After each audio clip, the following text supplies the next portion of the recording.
Zone Arctique, la capsule d'actualité du Grand Nord canadien avec Nelly Guidici.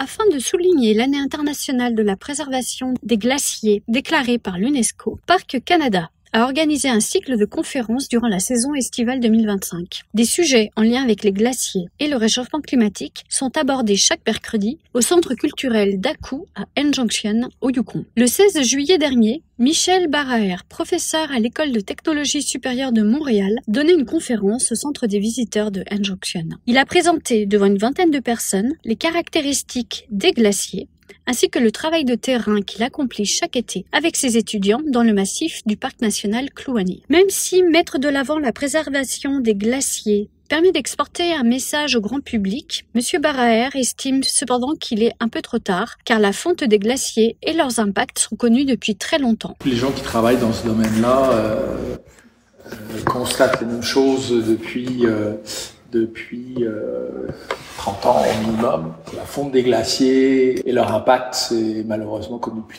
très longtemps. Et que cette année arrive maintenant, c'est toujours bien d'avoir de l'exposition, c'est toujours bien de pouvoir parler des glaciers, de voir ce qu'ils représentent, mais aussi de les voir comme des signes annonciateurs de ce qui pourrait se passer par la suite. Mais c'est sûr que en tant que glacio-hydrologue, on aurait aimé en parler il y a 30 ans.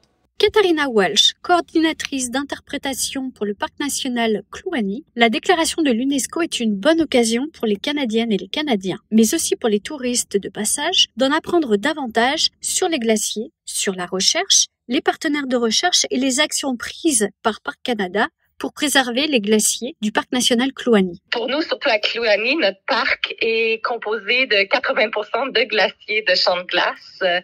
Donc, quand Parcs Canada a su que cette année, l'UNESCO avait dit c'est l'année de préservation des glaciers, on a pensé que ce serait super important ici, surtout à Haines Junction, de faire de l'éducation pour que les Canadiens, Canadiennes et les visiteurs du monde entier qui viennent visiter le parc Kluane en apprennent davantage sur les glaciers, sur la recherche et nos partenaires de recherche. Qu'est-ce qu'on fait dans le parc pour préserver les glaciers, pour en apprendre plus sur les glaciers. Il y a 10 ans, la communauté scientifique tirait déjà la sonnette d'alarme lors des conférences et des publications de rapports, se souvient M. Baraher. Aujourd'hui, les constats s'accumulent et le fatalisme a malheureusement remplacé les déclarations alarmistes. Les coupes budgétaires du gouvernement fédéral ajoutent une difficulté supplémentaire aux équipes de scientifiques. Ces derniers n'ont pas toujours les moyens financiers de relever les données de leur station météo et faire les observations et mesures nécessaires à la documentation des effets du réchauffement climatique. C'est-à-dire que nous, quand on va sur notre pauvre petit glacier là dans la Duke, à Grizzly Creek, quand on le voit tous les ans qui a perdu des mètres, quand on voit qu'il n'y a plus de neige en haut, que ça fond de tous les côtés, on est témoin. Puis on est équipé, on est capable de rapporter tout ça.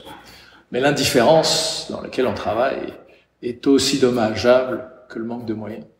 Dans une publication de mars 2025 de l'UNESCO, appelée Glacier, chronique d'une fonte annoncée, Agnès Bardon, rédactrice en chef de la publication, rappelle que la fonte des glaciers est lourde de conséquences et génère entre autres des dérèglements du cycle de l'eau et une élévation du niveau de la mer. Aujourd'hui, les glaciers sont de véritables sentinelles du réchauffement climatique.